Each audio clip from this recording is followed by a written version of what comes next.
I wanted to ask you about this viral video game tweet. Yeah. Was there anything that happened that made you want to tweet that, or was this just sort of something that floated up in your brain?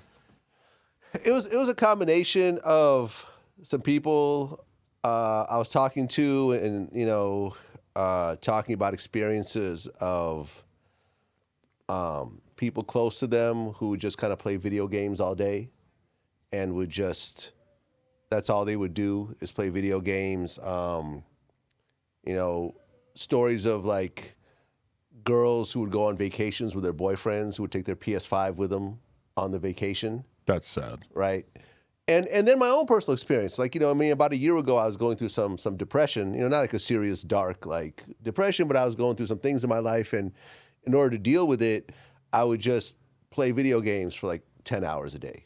I would literally get a new game. It was some game I used to play as a kid, The Bard's Tale. Or, I'm like, let me find something that sort of tapped into my childhood in a way. And I used to play video games a lot as a kid. And let me just try to finish this game. And I would spend 10, 12-hour stretches and wake up and play it and so forth. And I remember how depressed I would be feeling not playing, but as soon as I would turn it off, the problems are still there. Whatever issues I had were right there at my front door. Like, we still here. Right. You're done playing now? Okay, let's come back in and deal with you again. So, and everyone I was talking to was giving me similar kind of reactions and so forth. So I said, let me just go ahead and tweet it out there. I thought maybe we'd get a few retweets or whatever else. Last I checked, it has 23 million impressions. Right. 12,000 quote tweets or something. Yeah, 14,000 responses. Right. Kevin Durant responded. Ocho Cinco responded. This guy that was like a champion at Mario Smash Brothers, Mew to Kill or something, who was like a Forbes 30 under 30 dude, responded, and we went back and forth a little bit, and all types of people were responding, and a lot of people were getting angry at me because I think I triggered a lot of real things, right? It wouldn't have gotten that big if I had said that like video games cause impotency, right? I think people just look at that and laugh and just say, okay, right, that has nothing to do with that. But I think what I said in terms of depression, and it was focused on adults. Right. If you're a kid that plays video games all day, whatever, we all did that. But if you're an adult, nothing will make time go faster than a video game. I think it's interesting that was on your mind at this time, because I had just done an interview like a week or two earlier with this guy named Destiny, who's he streams on YouTube. He's like a political commentator and everything. He's really popular, but he also plays video games, and he plays video games on stream while he talks to people and everything. And I brought that up, basically saying, what has your relationship with video games been like throughout your life? Because I've seen in myself that sometimes I can have these really amazing experiences with video games, either through like, just drilling some game and just trying to get really, really good at it, which I've had through Tetris, or with a game like Final Fantasy VII or Zelda. I'm playing this game and it's truly like got this narrative that I'm really, really involved in, and I would compare it to like watching Game of Thrones, where it's like, well, but it's a little bit different, right? Because I finished the Zelda game on on the Nintendo Switch. Right, I thought it was a very dope game. Yeah, it's an amazing game, and I played it. I spent a lot of time on it. So when I'm not talking out my ass, I'm not the grumpy old man who's like, oh, these kids today with your video games. Like, nah, it's like I actually play these games, and the thing of it is that, unlike a movie, because people say, well, what about people who binge watch on Netflix? What about people who read books, people who play chess? These are all just hobbies. It's the same thing. Well, for example, you look at, if you binge watch a show on Netflix, at least for me, a lot of times I'm multitasking. I'll be on my laptop. I'll be checking YouTube numbers. I'll be returning emails. I might take a phone call. I might pause it. I might go back and rewatch it one or two more times.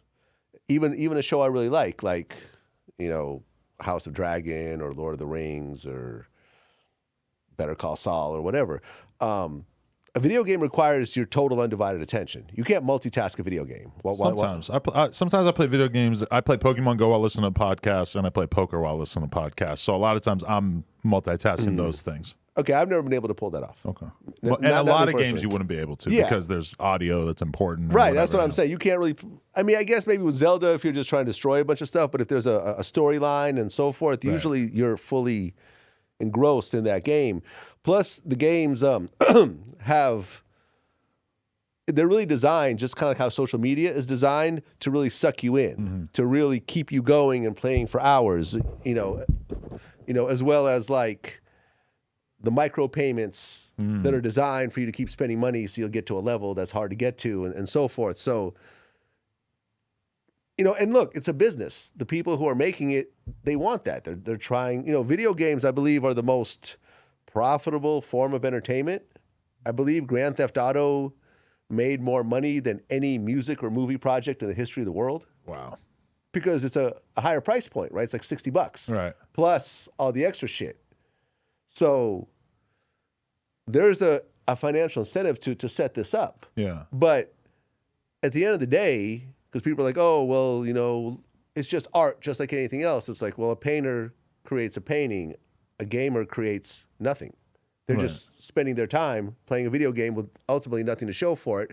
And I made the distinction to say, if you're turning it into a business, if you're like an esports guy, or if you're PewDiePie or these guys that are making a lot of money by streaming, that's a whole different conversation because there's a purpose behind what you're doing. Right. You're doing this to ultimately to make money and to support yourself.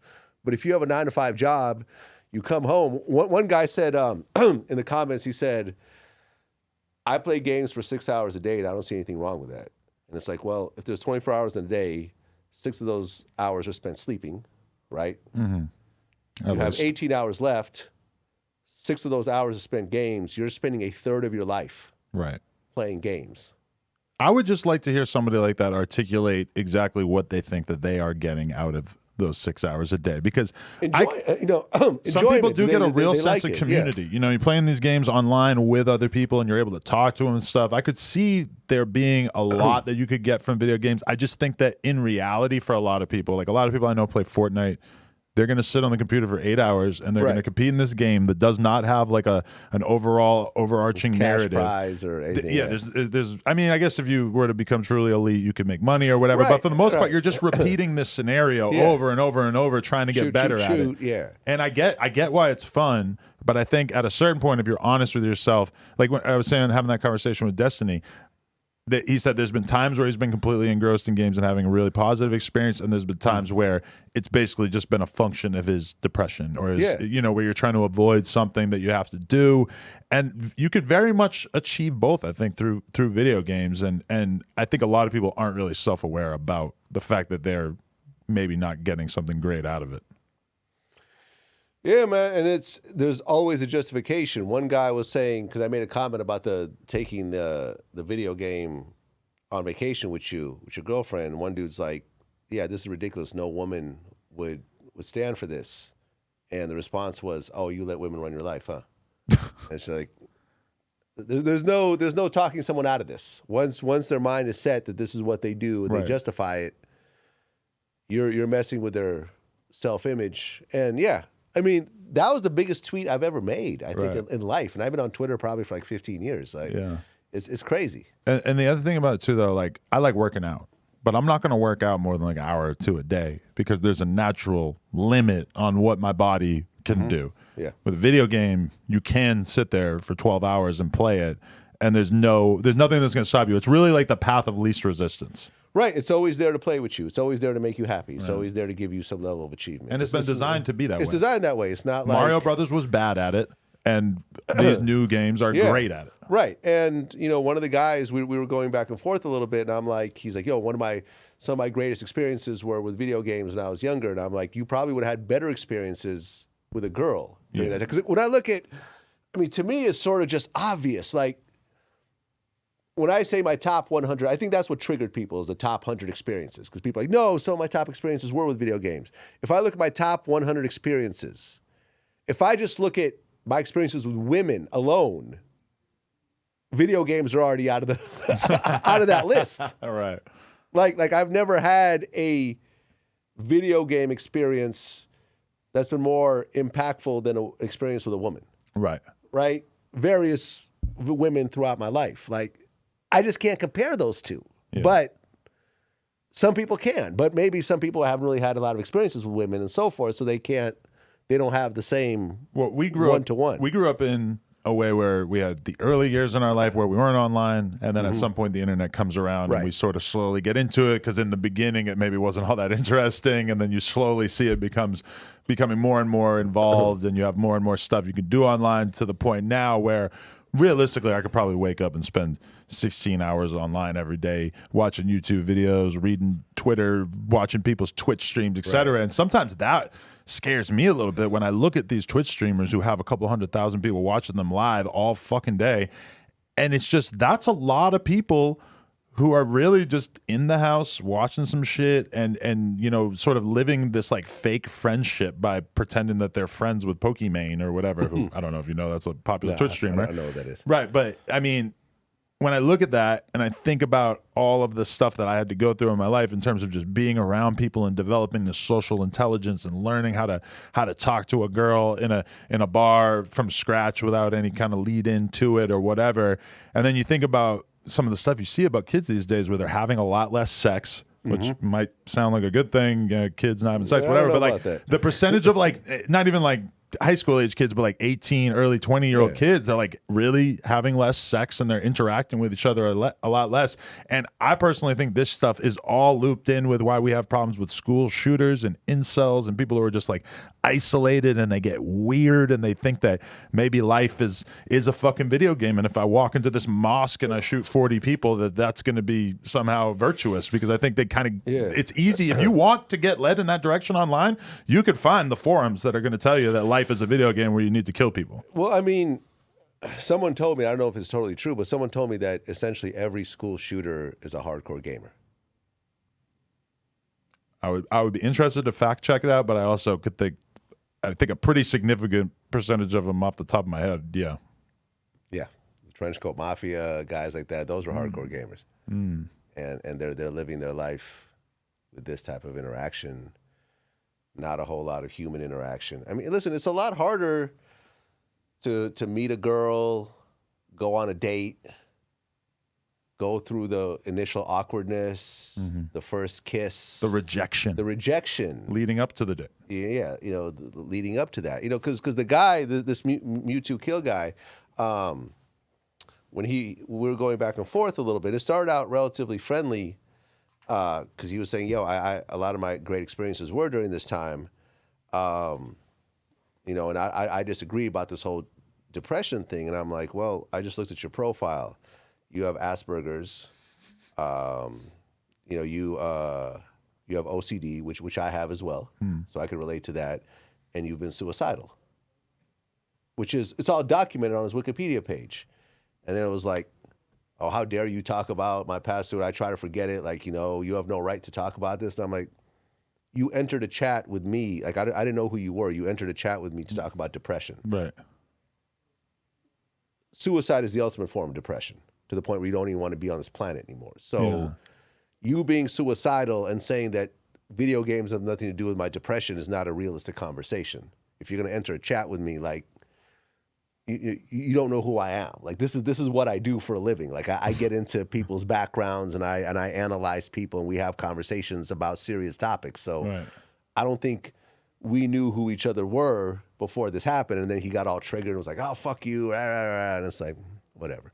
But I mean, that profile of a person that you just described kind of sounds like the sort of person who, in years prior, where there wasn't this ability to just connect with a like-minded community of people on Discord and Twitch and whatever, that he's the kind of person who maybe would have had a hard time fitting into like normal social situations. And he might have, if he hadn't had any other option, he might have been like the weird ass kid in a frat or in college or whatever, who just like had bad social skills and was not able to really like flourish in the real world. So then to him, the internet is this safe space where all the things that he's bad at, and I'm making a lot of assumptions about this guy, I don't even remember who you're talking about, but maybe a lot of social interaction's hard for him. So then the internet seems amazing. Whereas for somebody like me or you who, you know, is maybe more normal or maybe able to handle these situations better, the internet seems like a giant waste of potential.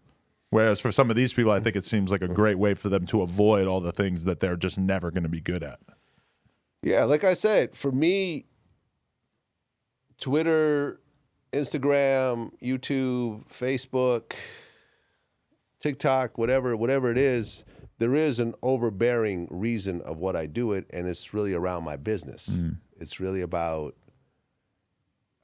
building revenue, building the company up, getting more employees, increasing the quality of my content, and social media is a part of all this. So if you're a hardcore gamer and you make $200,000 a year and you're on gaming all day, yo, I salute you. Like, okay, dope. You're getting better at something that you're getting paid for. But if you're doing it strictly for recreation and you're using a third of your life on that, it's not the same. It's you're losing a lot. Because the funny part is that publicly everyone was bashing me, but I was getting hundreds of DMs of like, bro, like you're talking about me right now. I've wasted tons, just years and years of my life. I didn't go to college. I was 300 pounds. I isolated myself. I didn't have real relationships. I was always depressed and then playing video games. Like literally hundreds and hundreds of DMs of people like, yo, like, fuck what everyone else is saying. Like you're really, you're inspiring me to put my game down and really get back into the real world and get into life. And for me, that's why the people I did it for. I don't give a shit. Like people think that somehow bashing me online somehow shames me or whatever else. Like fuck all that. I got the biggest tweet I ever had, and I affected a whole bunch of people in a positive manner. And if you want to be in denial or whatever, or if this doesn't apply to you, cool. Doesn't matter to me. Like the weird thing about it was that you were finally getting attacked outside of your usual bubble. Right. Because we're used to seeing Vlad get attacked within hip hop, but now Nicki you have Minaj a different fans, community whatever, coming for you. Yeah. And let me tell you, like, man, it's like I feel like all the adult male virgins from around the world all turned on me all at once and attacked me and said, how dare you say that making love to a woman is better than playing Call of Duty? Don't tell us what to do. It just feels like dishonest sometimes because I feel like, it's like the porn thing. People always want to be like, oh, porn is ruining society. And me as a person who's invested in porn, I instinctively am like, that's ridiculous. Of course not. But I need to also be open to evidence that would suggest that there are negative things coming from the proliferation of porn in society in order for me to be honest with the world, right? And so like that thing you said about the video games and the school shooters, a lot of gamers are going to reflexively be horrified that you would draw that connection. I think you need to be open-minded about it. I think, because it's not that hard for me to draw the line from like, oh, you grew up shooting guns at things in a video game and then you get older and some percentage of those people choose to take guns and shoot at people in real life. Right. I mean, I don't find that to be that, and I support games and I play tons of games that involve shooting people, not to mention I listen to music where people are talking about shooting people. But I think if you're a real intellectually honest person, you have to take that idea serious. Right. And porn addiction is a real thing. Right. Video game addiction is a real thing. They're both things that you could have a healthy relationship with. Social media addiction is a real thing. Yeah. Depression ties into these things, especially if your life is not where it needs to be. Like if you're sitting there making minimum wage and all your spare time is spent watching porn and you don't have a girlfriend or a wife, it's going to be depressing after a while. Yeah. If you look at yourself honestly, you're going to be like, I'm fucking up. Right. If you're a multimillionaire and you like to watch a porn movie every so often, or you like to watch porn when you're with your actual sexual partner, you may not see that as a big deal. If you smoke weed all day and you're a billionaire, who cares? If you smoke weed all day and you're barely scraping by, it is a big deal. But because, all right, this is the overarching thing is that a lot of ideas get promoted in our culture that are good for wealthy people and bad for poor people, but they get promoted by wealthy people as if they're good for everybody. Yeah. And I'm going to give you an example is like the sexual revolution. Women sleeping with a lot of guys and not being in a serious relationship, whatever. Like when you're a millionaire and if you're a woman, yeah, you can do that. You can sleep with whoever the fuck you want. You can not be in a relationship, and that's just fine. You're gonna fall into a position that's gonna be totally fine for you, and you'll probably be able to get in a relationship once you want to, etc. But for a poor woman to not to A, be sleeping with a bunch of guys and potentially have a baby out of wedlock, to, you know, not ever get married and find herself at 40 where she like is basically unmarriable. All these things are terrible outcomes for a poor person. But we live in a society. Kylie Jenner buying a bunch of designer is an absolutely fine decision for her. Vlad buying this shirt is a fine decision for him. A person watching this, if you go to the store and you buy a bunch of designer, you've probably just torpedoed your financial future for the significant future, right? I mean, yeah, possibly. It's true. Possibly, it's just, you know, these ideas get passed off as good for everybody when a lot of times they're only good for the elites. Yeah, I mean, you know, Nick Cannon being on baby number 9 with, I think, multiple more kids on the way. He can afford it. He can afford it. You can't. Guy watching this, I can't. Yeah.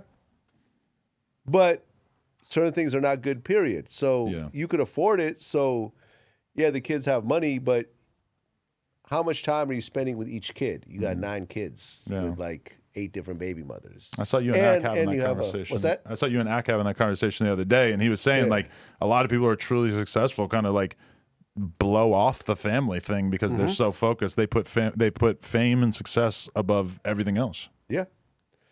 Yeah, so I don't admire that, you know, but then again, I'm friends with Boosie, who has a bunch of kids also, but he also kind of spread his kids around. It's not like he had like, you know, 8 kids in 3 years. Right. Where multiple women are pregnant at the same time and everything else like that. And he has gone out of his way to really embrace all of his children and have all his kids' mothers live next to him. They're always at his house. He built a house in a fashion where all his kids are there all the time and have their own bedrooms and so forth. Like, you know, I wouldn't aspire to have a bunch of baby mothers that I could see my kid once every 2 weeks and then have to rotate to another kid. And because, you know, Nick is also juggling a full career. Right. Between Wild 'N Out and The Masked Singer and his radio shit and whatever else. It's like, I don't know. I personally see it as creating a bunch of broken families and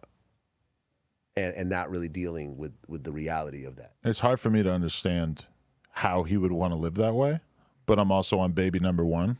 So I kind of feel like, how am I to judge how somebody might want to leave their mark on the world?